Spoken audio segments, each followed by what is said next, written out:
రిజర్వేషన్లు ఉండాలి. ఈ దేశం ప్రథమ పౌరులే బీసీలు కూడా, విదేశీ పౌరులు గారు ఇతర దేశాల నుంచి స్వతంత్రం వచ్చిన తర్వాత వలస వచ్చి ఇక్కడ దొంగచాటున జీవిస్తున్న వ్యక్తులు గారు మరి ఎందుకు మెజార్టీ ప్రజలైన బీసీలకు వెనుకబడ్డ కులాలుగా లెక్కించిన కేంద్ర ప్రభుత్వం దేశ జనాభా గణనలో కులగణన చేపట్టదు. మరి జనాభా దామాంశ ప్రకారం బడ్జెట్ కేటాయించదు. అసలు జనాభా దామాంశ ప్రకారం ప్రభుత్వ రంగ సంస్థల్లో గాని, ప్రైవేట్ రంగ సంస్థల్లో గాని, రాజకీయ రంగంలో గాని, విద్యా ఉపాధి రంగంలో గాని అసలు ఎందుకు 2-3% దాటి మరి భాగస్వామ్యం కల్పించడం లేదు? ఇది ఎంత ఈ ప్రజాస్వామ్య స్ఫూర్తికి కేంద్ర ప్రభుత్వం తీరు గొడ్డలి పెట్టు. అంటే కేంద్రంలో కాంగ్రెస్ గవర్నమెంట్ ఉన్నా, బీజేపీ గవర్నమెంట్ ఉన్నా, మధ్య మధ్యలో వచ్చిన సంకీర్ణ ప్రభుత్వాలున్నా బీసీలకు ఒరిగిందేం లేదు. కానీ ఆ సంకీర్ణ ప్రభుత్వాల ద్వారానే ఎంతో కొంత బీసీలకు లబ్ధి చేకూరింది. ఎందుకంటే 1853లో వెనకబడ్డ కులాల నివేదిక తయారు కోసం వాళ్ళకి ఏమి కావాలి, వాళ్ళకి ఏం అవసరాలు ఉన్నాయని మరి అప్పుడు నెహ్రూ హయాంలో కాకా కాలేకర్ కమిషన్ వేయడం జరిగింది. ఆ కమిషన్ 2 సంవత్సరాల తర్వాత 55లో పార్లమెంట్లో ఆ బిల్లు నివేదిక ఇస్తే మరి ఆ నివేదిక ఇచ్చిన కమిటీ సభ్యుడు చైర్మన్ బ్రాహ్మణుడే, ప్రధాని బ్రాహ్మణుడే. అప్పటి మొదటి రాష్ట్రపతి డాక్టర్ బాబు రాజేంద్ర ప్రసాద్ బ్రాహ్మణుడే. కాబట్టి ఆ డాక్టర్ బాబా రాజేంద్ర ప్రసాద్ గారు, నెహ్రూ గారు కాకా కాలేకర్ గారిని అర్ధమరాత్రి పార్లమెంట్ హాల్లోకి పిలిచి వెనుకబడ్డ కులాలకు హక్కులు ఇస్తే మన బతుకులు ఆగమైతాయి, వాళ్ళ హక్కులను మనం దోసుకున్నాం, వాళ్ళ కుర్చీలను మనం కబ్జా చేసుకున్నాం, వాళ్ళ సంపద మన గుప్పెట్లో ఉంది, వాళ్ళ భూములు మన గుప్పెట్లో ఉన్నాయి, మరి ఇవన్నీ వాళ్ళకి వస్తే మనం ఏమవుతాం, అధికారం వాళ్ళ చేతికి పోతుంది, జైగొచ్చే స్థానంలో మనం వస్తాం, ససేమిరా ఇది మనం అమలు పరచకూడదు, ఈ నివేదికను తుంగలోనే దొక్కాలని దాచిపెట్టడం జరిగింది. అలాగే మరి 1978లో మొరార్జీ దేశాయ్ ప్రధానమంత్రిగా ఉన్నప్పుడు భిందేశ్వర్ ప్రసాద్ మండల్ చైర్మన్ గా 3 కమిటీ సభ్యులతో కలిపి ఆ 78 జనవరి 1 తారీఖు నాడు 2వ బీసీ కమిషన్ ఏర్పాటు చేయడం జరిగింది.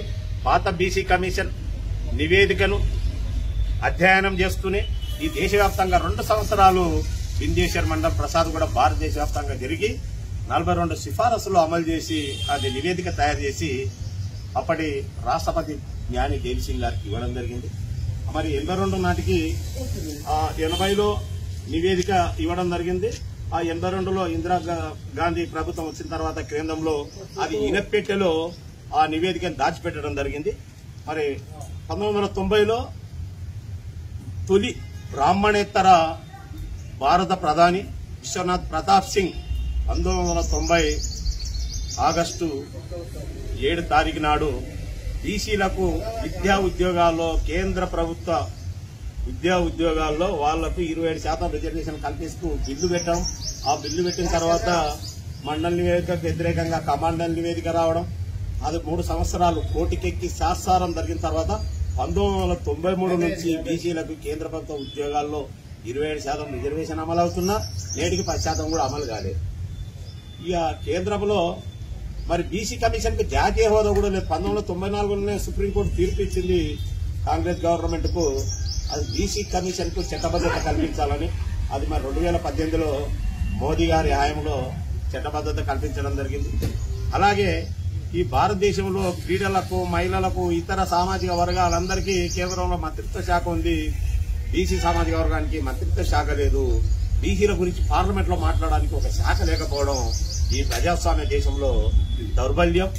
బీసీలు చేసుకున్న కర్మానా ఇది. అయినా 60 సంవత్సరాలుగా బీసీలు ఉద్యమిస్తూనే ఉన్నారు, పోరాడుతూనే ఉన్నారు.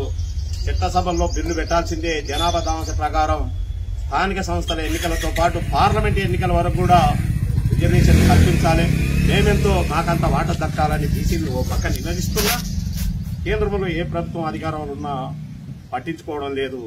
మరి అక్కడ మొరార్జీ దేశాయ్ గారు కానీ ఇక్కడ విశ్వనాథ్ ప్రతాప్ సింగ్ గారిని వీళ్ళు ఈ 2 పార్టీలకు చెందిన వ్యక్తులు కారు కాబట్టి బీసీల గురించి ఎంతో కొంత వీళ్ళు చేయగలిగారు.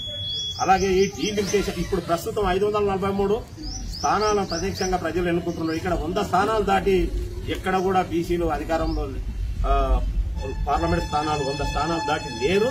అలాగే దాదాపు గత పార్లమెంట్ ఎన్నికల్లో మరి 29 రాష్ట్రాలకు 16 రాష్ట్రాల్లో అసలు బీసీలు ఎంపీలే లేని రాష్ట్రాలు ఉన్నాయి గత పార్లమెంటు కాలంలో. అంటే బీసీలకు సామాజికంగా రాజకీయంగా ఎంత అవమానం జరుగుతుందో, ఎంత అన్యాయం జరుగుతుందో ఇదే పెద్ద నిదర్శనం.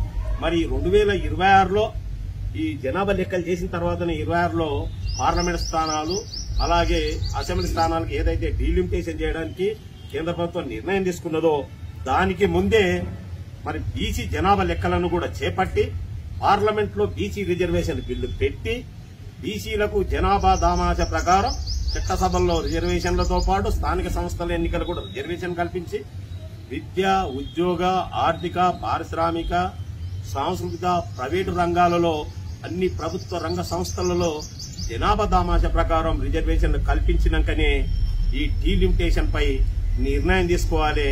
లేకపోతే మరో 100 సంవత్సరాలైనా బీసీలు చట్టసభల్లో అడుగు పెట్టకుండా అన్యాయానికి గురవుతానే అవుతారు. కాబట్టి ముఖ్యంగా బీసీ మేధావులు, విద్యావంతులు, ఉద్యమకారులు దీనిపై నిర్ణయం తీసుకోవాలి. ఎందుకంటే ఈ తెలంగాణ రాష్ట్రంలోనే కాదు భారతదేశంలో కూడా ఈ డీలిమిటేషన్ కు ముందే బీసీల జనాభా లెక్కలు చేసి పార్లమెంట్ లో బీసీ బిల్లు పెట్టాలని ఫస్ట్ మాట్లాడుతున్నది బీసీ జాగృతి సేనని. ఇదివరకు ఏ సంఘం కూడా, బీసీ సంఘం కూడా, మేధావులు కూడా, ఉద్యమకారులు కూడా మాట్లాడలేదు. ఫస్ట్ మేమే మాట్లాడుతున్నాం. కాబట్టి ఖచ్చితంగా కేంద్ర ప్రభుత్వం దీనిపై పునరాలోచన చేయాలి. అలాగే ఇతర రాజకీయ పక్ష పార్టీలన్నీ కూడా కేంద్రంపై ఒత్తిడి తేవాలి. ఈ ప్రజా సంఘాలందరం కూడా కేంద్రంపై ఒత్తిడి తెస్తాం.